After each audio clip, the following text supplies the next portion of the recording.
Hey, hey, hey, welcome back to another episode of the In Between Podcast. I'm your host, Elizabeth Cheney, and guess what? It's your favorite Triple Taurus's birthday week. Better yet, I'm actually recording this on my birthday. For those who don't know, my birthday is May 14th. Maybe you're new here. Maybe you just don't know. But yes, this is a Triple Taurus birthday. My ninth grade boyfriend called it the Valentine's Day of May, so you will never forget it. I say that to everybody. When's your birthday? May 14th, the Valentine's Day of May. You'll never forget it. And you know what? Typically they don't. So shout out to my ninth grade boyfriend. Don't know where you are, don't know what you're doing, but you gave me a nugget of wisdom that I have used the rest of my life thus far. So, anywho, it's also the anniversary of the podcast. I know, I can't believe it's been 2 years. Feels like 10, but it also feels like it's been 6 months. So 2 years, and we are still building things for the pod. This is your reminder that you do not have to have it all figured out, but we'll get more into that later. But birthdays. I look freaking great, don't I? If I do say so myself. I'm going tonight. Don't know why I made that weird, but I am going to this place called Krog Street Market tonight with some girlfriends. I'm at that stage in my life as an adult where just the idea of going to a restaurant and then they're like, we can't split checks. And then there's just the insanity of somebody having to take on that huge charge for a party of 8. And then the craziness of trying to split that check, make sure everyone has their bills, their items, all the things covered. I know there's apps that deal with that, but your birthday girl does not want to deal with it herself. So we're going somewhere where it's like community seating. There's like a bunch of different like food stalls. So everyone can A, get what they want, and B, pay for it themselves. And I don't have to stress or worry about who is covering the check. But that leads me to my next point. Why do restaurants do that? Why do restaurants, like, I get if you have a party of 12, party of 16. Maybe you don't want to split the check 12, 16 different ways. If it's like a party of 6, party of 8, party of 10, and let's say it's 10 people but 5 couples, why can't you split the check? I have worked in the restaurant industry. I've bartended, been a server, been a host. I've done all the things. And every place that I've worked, we've been able to split the check. And I worked at a few nice places. So I don't know if it's like a new thing. Maybe it's just an Atlanta restaurant thing. I don't know. But I would really like to know why they can't split checks. That actually drives me crazy. We're all not balling out there, and we all just can't afford like a $300, $400, $500 dinner for all our friends. Why make it inconvenient for us? Is it really like the credit card processing fee? Then just charge us that. Like, seriously. Yeah. So the older I get, which I am 33 this week, I'm in the dual numbers. Well, I've been in the dual numbers for a hot minute, but you know what I mean, the 33, which as I've gotten older, I developed new anxieties. First it was parking. Parking. Go stressed out about parking. Is there parking? Where are we going to park? Parallel parking. I'm going home.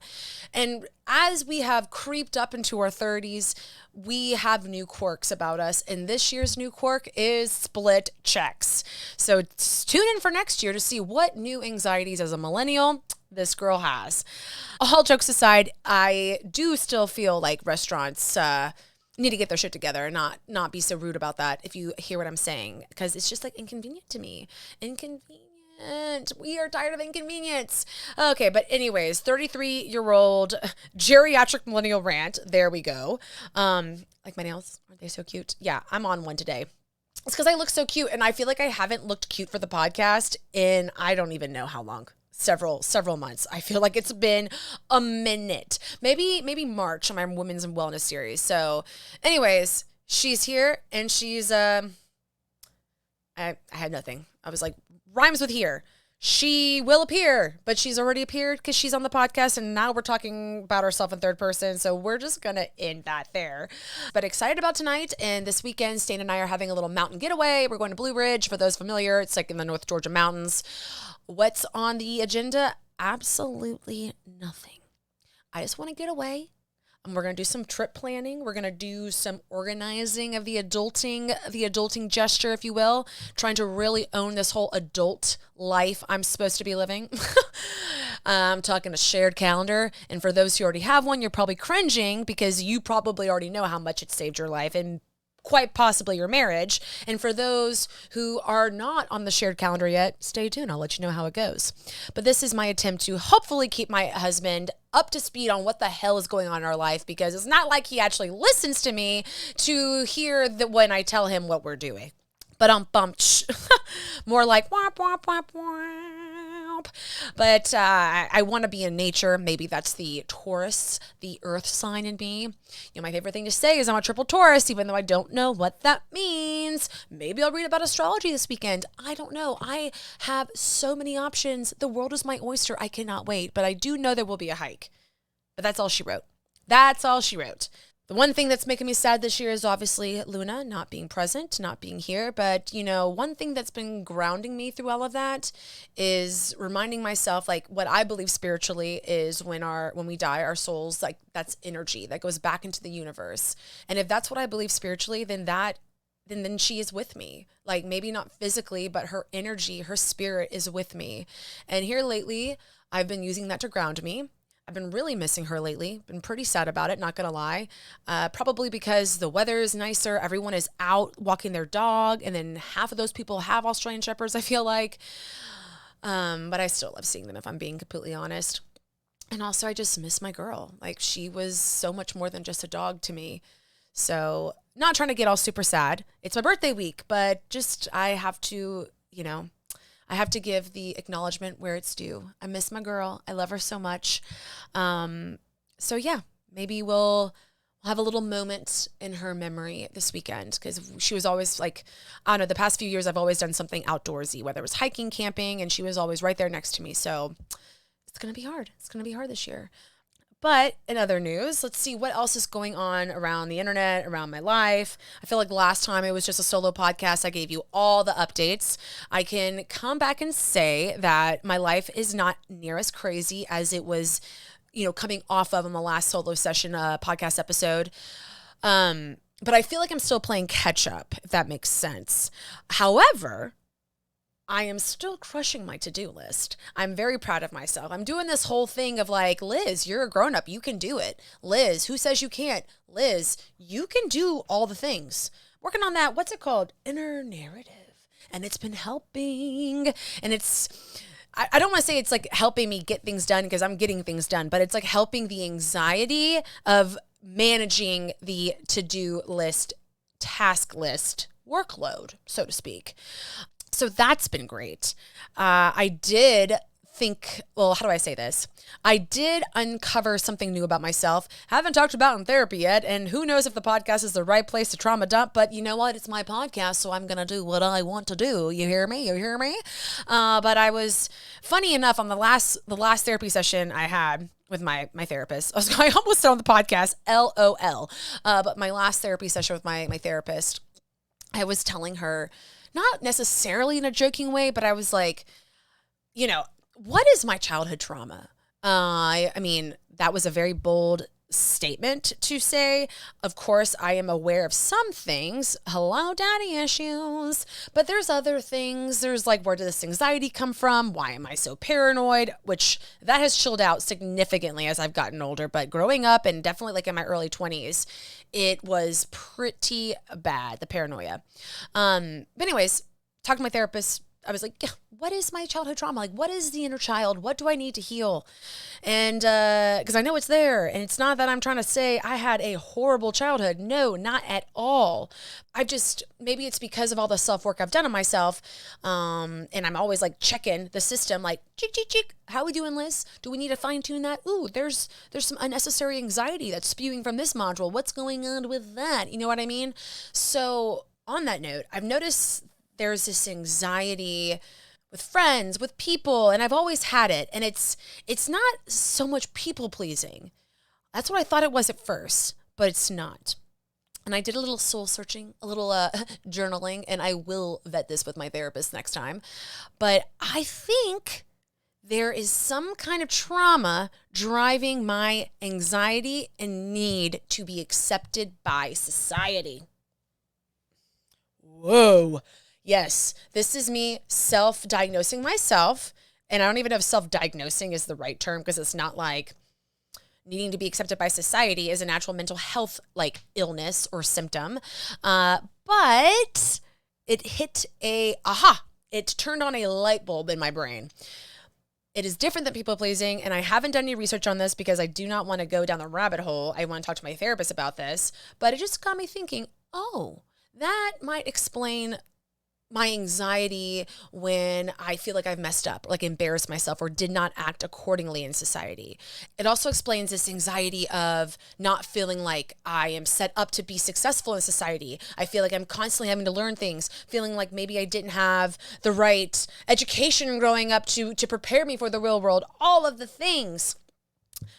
So yeah, I am just taking a moment to explain. Your girl, I think, may have found part of her childhood trauma, and that is great. Ding, ding, ding. Happy birthday to me. Goodness gracious. I'm not trying to be funny and make fun of trauma, not at all. But self-depreciating humor, it's made me laugh and it makes me cope just a little bit easier. So there we are. But I'm excited for that journey, excited to explore that more. And I'll update on the podcast. So this is to say, hey, look in a mirror. It doesn't have to be a scary thing. It can give you a lot of answers. Even though I've definitely not talked to a professional about this yet, and this is strictly between me and my journal at the moment, it has helped me process and kind of put two and two together in a lot of different aspects of my life. So I'm just saying, if something feels off, if you're wondering why you behave a certain way and you're like, you know what, I can't ignore this anymore. Why do I feel this anxiety when I don't need to feel it? Or whatever the case may be. I challenge you, look in the mirror, start journaling, look inward. I don't know, read a book. I'm just kidding. That's not what I meant. But definitely don't be afraid to address certain things.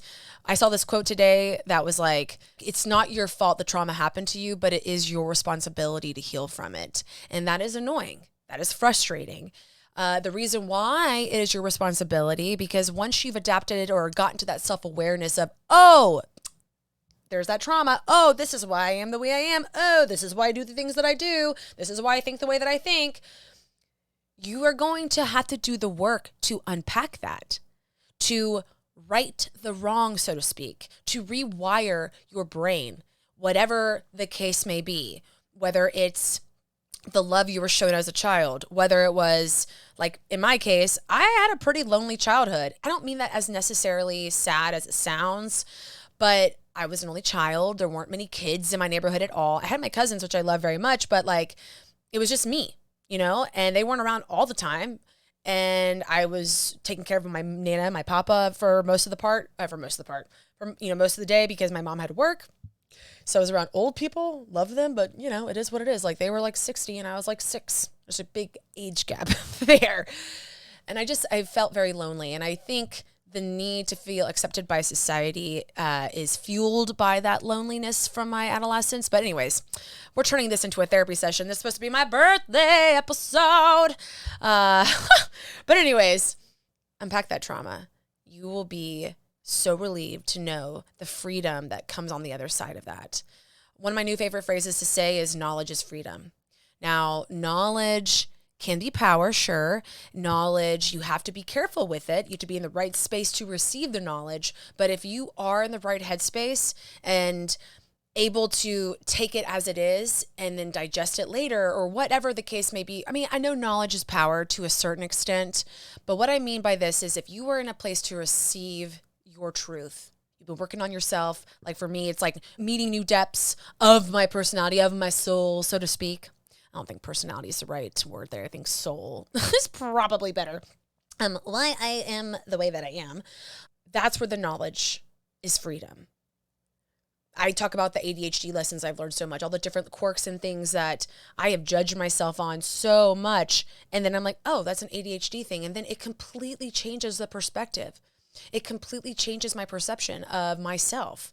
And now I laugh about it. Now it's like the complete 180 of the self-judgment and shame. It's like, oh, that's just me being ADHD.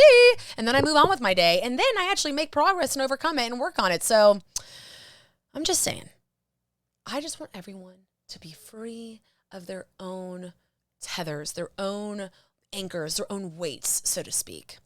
And that's the word, if you know what I mean.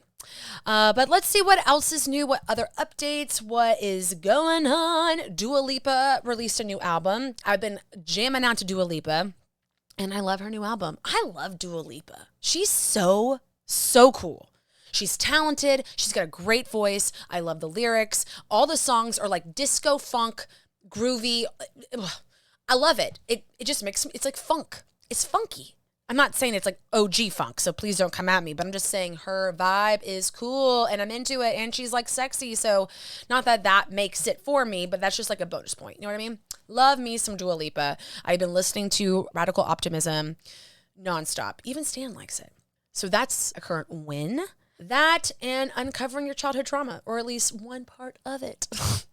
I really need to stop joking about that because I don't mean it to be insensitive at all, which I'm sure, I mean, y'all know that. So I don't even know why I feel the need to catch myself, but maybe you're new here. FYI, I care too much. That is me, Nick.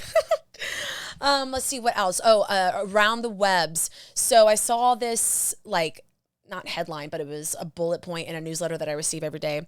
And somebody, a woman, has launched an app called Angry AF. And it's an app to help men become more emotionally intelligent. I don't want to say I hate it. I mean, it's definitely necessary.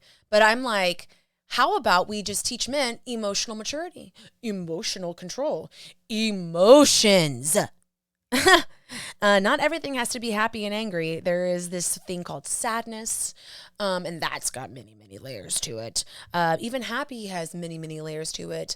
Anger, anger, that's got many levels to it. So there is a rainbow, actually a prism, even more than a 7-colored rainbow, a prism of emotions out there. So you can either use this app, or you could go read a self-help book. You could listen to this podcast. You could go talk to your partner, assuming they are female, they are a woman, and they can probably tell you, yeah, honey, you need to check yourself just a little bit. So Angry AF. There's that path, or there's couples therapy. Or my personal favorite, which I think they should all be in, individual therapy. Womp, womp, womp, womp. Jokes aside, interesting app. It's like you have one end, the Tinder, the Bumble, all of those apps. And then on the other end, it's how to be a better emotional support. I love it. Variety. And then in terms of current icks, besides the check splitting thing with the restaurants, I know that's, actually, I don't even want to say that's insane, because I bet a lot of you would agree with me. A lot of you would probably say, you know what, Elizabeth? I hate that too. I hate that somebody has to get stuck with the 8-person bill and then we all have to scramble like, I don't know, wild geese. That's mine. No. Like, I don't know why I just went with that metaphor, but you get my picture? You get my picture. And like, I don't know.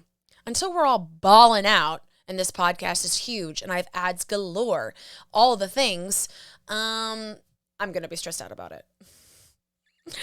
Not truly stressed like I am about finding a house, because that seems nearly impossible, but jokingly stressed, if you will. Yes. Yes. And then my other ick is, besides the fact that it's an election year and our options are literally crazy, crazy, and crazy. The third crazy is Robert Kennedy, whatever the fuck his name is. You know, he was the only person that was talking about private equity and like how it's destroying our economy and our country. So I was like, oh my gosh, wow, someone who's actually freaking talking about something important. And then this joker decides to not just say in an interview that he had a brain worm, like a worm eating his brain, but this motherfucker doubled down. He doubled down that there is a worm in his brain. Oh my God. Like, oh, can people just keep their stupid to themselves? You know, even if he thought that, he could have kept it to himself. What good, what benefit is it to us to know that you have, or not that you have, but that you think you have a brain worm? And then to make matters worse, I didn't think they could, but he had doctors and other people come out to confirm and validate his brain worm. So whatever. It's not really whatever, but I'm not going to get political on the podcast. I try not to. Just know that I hate that it's an election year. I really do. I'm tired of the ads. I'm tired of the headlines. Speaking of the headlines, this is the last ick that I want to get into.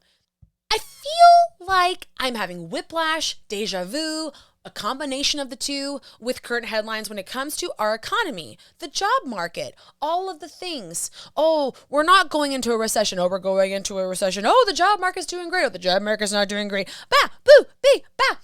Ever since like 2021, it's been up and down, up and down, up and down. On one end, everyone is like, oh, the economy's booming, inflation's not there, but like rates keep going higher and no one can afford anything. And everything is just insane, and private equity is buying fucking everything. It feels like, all the things. I guess I'm kind of like rambling with this, but I am over the bullshit. If you get a headline, anyone gets a headline, you read the news, do additional research, do your own due diligence.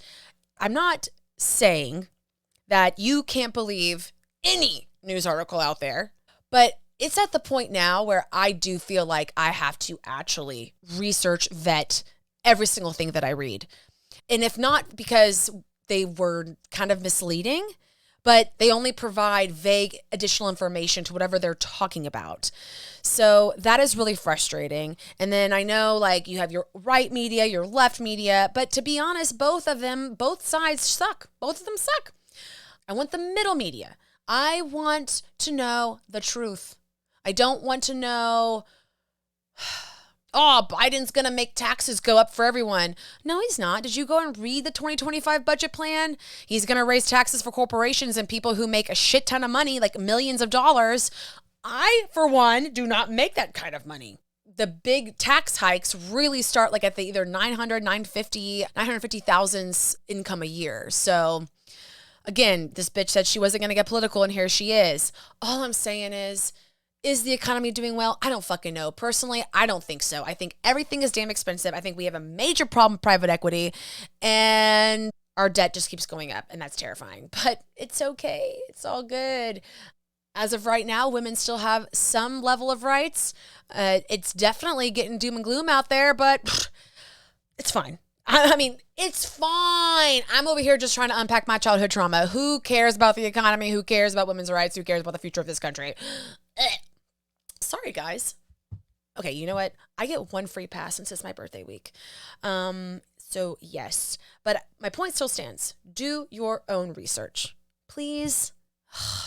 God, it's the only way we're going to outsmart these people is doing our own research and not believing everything that we are told. But also, this is not me trying to spew and ignite conspiracy theories. No, it is not.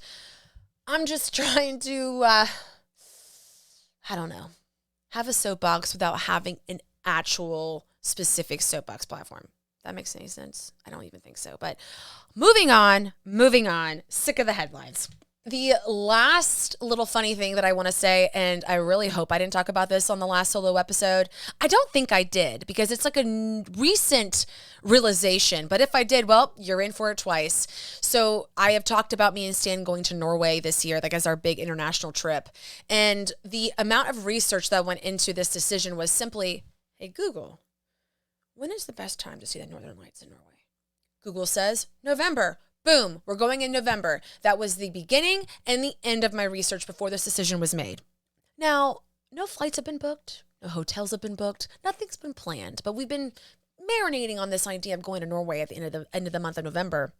I started doing some research, and come to find out, November is not the time to go to Norway. I have actually, now that I'm saying this out loud, I'm pretty positive I did talk about this on the podcast. So I apologize for the double stories, but whatever, she's here. The truth of the matter is, in between fall and winter in Norway is November. It's wet, sludgy, maybe kind of icy, but not this winter snowy wonderland that I was expecting. No ice fishing, no Arctic Circle. Well, I guess you can still go to the Arctic Circle, but like no real igloo stays. Like all that shit happens in December, late December, going skiing, all this stuff. So one of the things Stan and I plan to do in Blue Ridge is plan this trip and decide, are we going to go into December? Are we going to go earlier? Or are we going to go somewhere different altogether? maybe Iceland, because Iceland didn't seem like a total bust in November. But this just goes to show you how good I am at trip planning. So I'm getting better, though. My confidence is growing. Italy really helped your girl, but then I came back and my dog died. So, that was really sad. And, hopefully not that I'm doomed in my trip planning. Italy definitely gave me some confidence. So maybe I will pull this out. It definitely feels less overwhelming. I'm just laughing at the fact that November really is like the least ideal time to go. Like everything that I read was like, you don't want to go in November. So I think that's funny. I do think that's funny. A lot funnier than all these crazy ass headlines all over the place and brainworms galore. Oh, goodness. But before I end today's episode, I know it was kind of all over the place, but it is the in-between. And I feel like life's all over the place. Elizabeth's all over the place. And that's how we do things around here. But we have fun. We have a good time. I've been telling people, they're like, what's your podcast about? I'm like, it's entertainment and empowerment. Entertainment and enlightenment. So that's all she wrote. But before I part, because it is the 2-year anniversary week of the in-between, I wanted to share a few things that I have learned in these past 2 years since launching the podcast. And this goes to anybody who maybe wants to start a podcast, wants to do something for themselves, a creative endeavor, start their own job, be an entrepreneur. I don't freaking know. Start a side hustle, all of the things. I just want to share a few things that I have learned since launching. 1, starting is the hardest part. I've said this before and I'll say it again. Starting is the hardest part. Just start. Just start. Record 1 episode. Knit 1 glove. Go to the gym for 20 minutes and walk on the freaking treadmill. That's all you got to do. Just start. Do something small. Do something basic. Do something entry level. Just start. You do not have to have it all figured out, whatever it is. Heck, I am still building things as I go. I launched a website just a few months ago. Just this week, I finally got my email signature set up. And I am embarrassed to admit I'm having the hardest time exporting out of Canva into my Google G Suite email system, but she's not giving up. It's a really cute design. It just looks really blurry. But then again, like sometimes it's blurry, sometimes it's not. So I don't know what I'm doing wrong, but I will figure it out. You bet your bestie I will. But the point being is you do not have to have it all figured out. I mean, I didn't have intro music for like 3 or 4 months until I finally launched the podcast. Definitely didn't have it when I first started. I don't have automated forms quite yet. Like I have the contact form, but I don't have an intake questionnaire for my guests or people who want to pitch themselves. Like all of this will come. All of it will happen. It's all happening and coming in its due time. Again, starting is the hardest part. And then you got to keep with it. Consistency is the next hardest part, in my opinion. You know, especially with podcasting, you do not get into this because you expect to make money. I'm not making money quite yet, although your girl didn't get accepted to be an affiliate for Descript, which is the program that I record in, I edit in, all of the things. So if you are into podcasting or you want to make like video content, hit your girl up because I got a code I'd love for you to use. Yes, I get like a little kickback if you use my code, but I am obsessed with this product. So that's why I signed up for the affiliate link, because if anyone asks me, how do you launch a podcast? What do you recommend? I'm like, use Descript. Side note. But the point being, 2 years in, I'm barely making money at this point. Like I think one person has used my Descript link, but that's okay. It all comes in due time. Also, you might be someone who's like, no, I've got this together. I'm going to go shell out to every company I possibly can. Let me be an affiliate. Let me use your merch. Let me be a promo person. Please, all the things. And you do that within 6 months to a year. That's great too. I had to do things on my timeline. And since then, I've learned so much about myself and I continue to improve. It's all part of the journey. It's all part of the journey. But starting is the hardest part.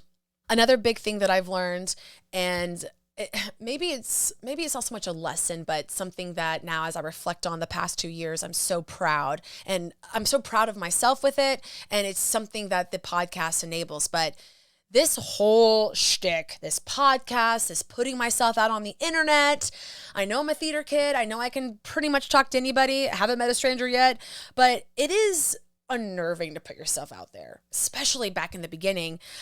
I still struggle with it to an extent. Even now, not as much, but maybe it's like a certain TikTok video or like this idea, or maybe I still struggle with recording in public, like, filming content, but this whole thing pushes me out of my comfort zone in a good way. I am constantly testing that thread. I am pushing the needle on what is comfortable to me, what makes me uncomfortable, what pushes me out of that comfortability and safe zone. And let me tell you something, being pushed into the out of comfort zone, the unsafe zone, the splash zone, if you know what I mean, there is so much growth there. There is so much opportunity there. That is where the magic happens. So you know what? Now that I'm saying this, it is a lesson. Push yourself out of your comfort zone.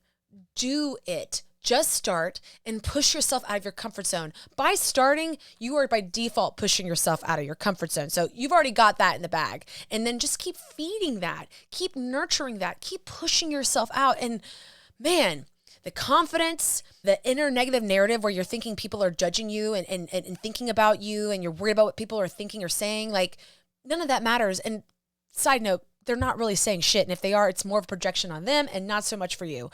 But pushing yourself out of your comfort zone, ooh, there is so much growth and magic in that. So I highly, highly encourage you to push yourself out of your comfort zone. Heck, even if you're not pursuing a podcast or a side hustle or whatever the hell, if you can find one thing each day, whether it's big or small, each week, every couple of days, whatever, you set the threshold of pushing yourself out of your comfort zone, magic will happen.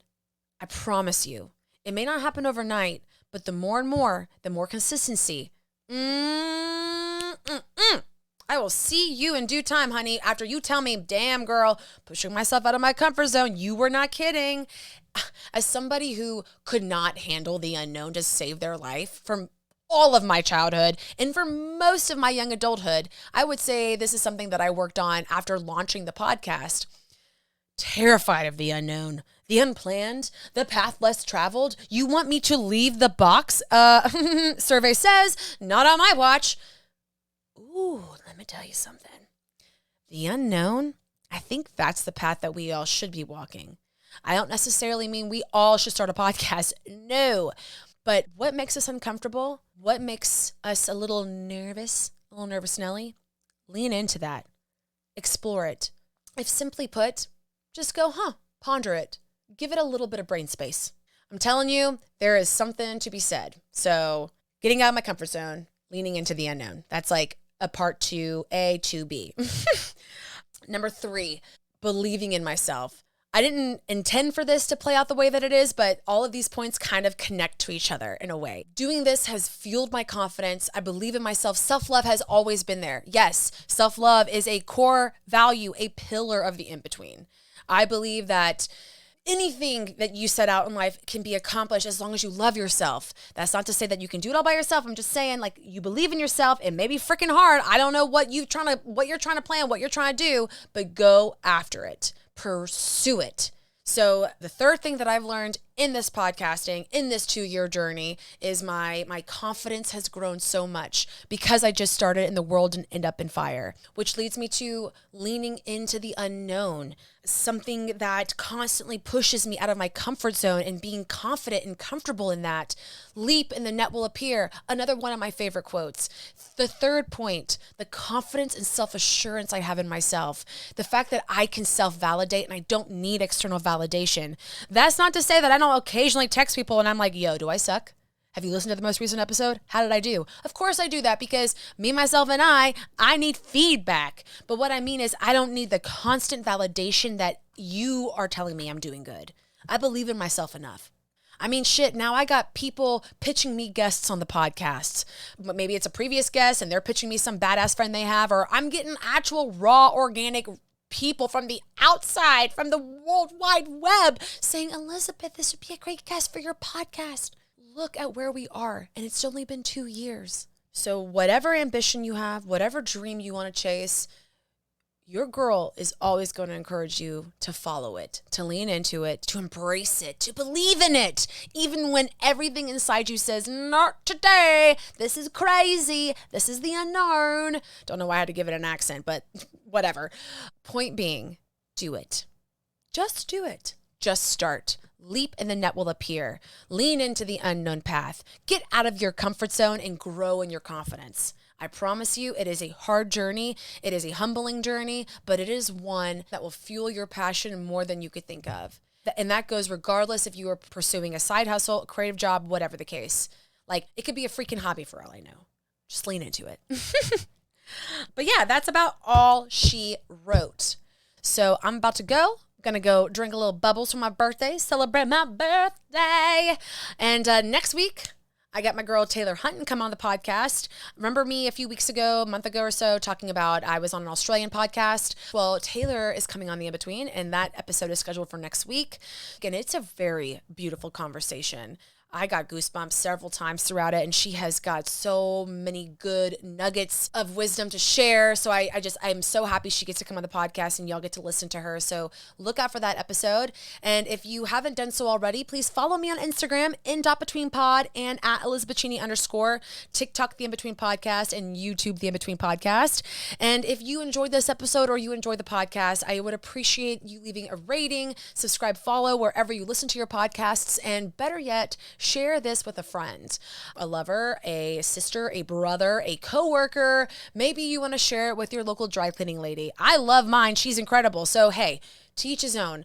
All I'm saying is help spread the word, help your girl out, because this is how I grow this thing, is word of mouth and just doing the Lord's work of getting my name out there. So I appreciate you. I'm happy to have you along on the journey, and cheers to another year around the sun. Cheers to another year of the in-between. I cannot freaking wait to see where things go this next year, because I'm telling you, I have really good feelings, exciting feelings, magical feelings about where it's going to go. So yeah.